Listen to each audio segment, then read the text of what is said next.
ఒకసారి DL moody గారు అద్భుతమైన ప్రసంగం చేశారట.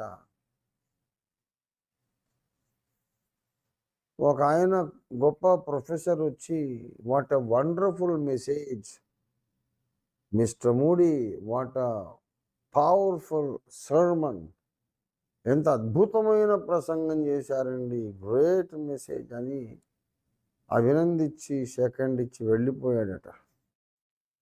డిఎల్ మూడీ గారు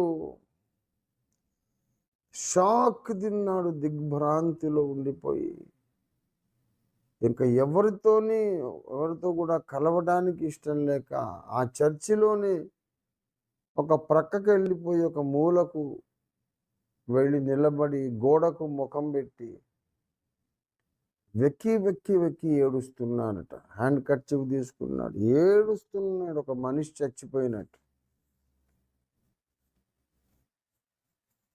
అందరూ వచ్చి, ఏమైంది, ఆ పెద్ద మనిషి ఏమన్నాడు, ఏదైనా ఆప్తుల మరణ వార్త చెప్పి వెళ్ళాడా, లేకుంటే ఏదన్నా దూషణగా మాట్లాడి వెళ్ళిపోయాడా,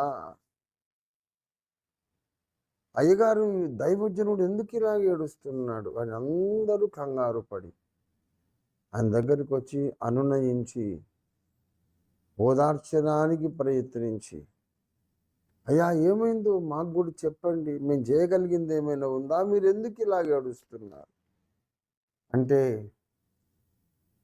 అతి కష్టం మీద ఏడుపును ఆపుకొని తమాయించుకొని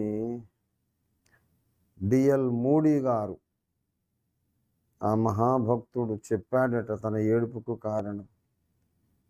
నేను పరిశుద్ధాత్మ వశుణ్ణై ప్రసంగించానేమో అనుకున్నానండి, పరిశుద్ధాత్మ వశుణ్ణై ప్రసంగించానేమో అనుకున్నాను. ఆయన వచ్చి ఎంత అద్భుతమైన ప్రసంగం అనగలిగాడు, కానీ ఎంత అద్భుతమైన రక్షకుణ్ణి తెలుసుకున్నాను అని అనలేకపోయాడు. వాట్ ఎ వండర్ఫుల్ మెసేజ్ అన్నాడు తప్ప వాట్ ఎ వండర్ఫుల్ సేవియర్, ఎంత గొప్ప దేవుడు, ఎంత గొప్ప రక్షకుడు అని ఆయన తన్మయుడు పరవశుడు కాలేకపోయినాడు. నేను గొప్ప ప్రసంగికుణ్ణి అనిపించుకున్నాను, కానీ యేసయ్య గొప్ప రక్షకుడు అని వాళ్లకు నేను ఆ అనుభూతి ఇవ్వలేకపోయాను. నేను ఓడిపోయాను, నా ప్రసంగ పరిచర్యలో నన్నే చూపించుకున్నాను, నా యేసయ్యను చూపలేకపోయాను, నేను ఓడిపోయానండి. I am a failure in preaching ministry అని ఆయన ఏడ్చాడట.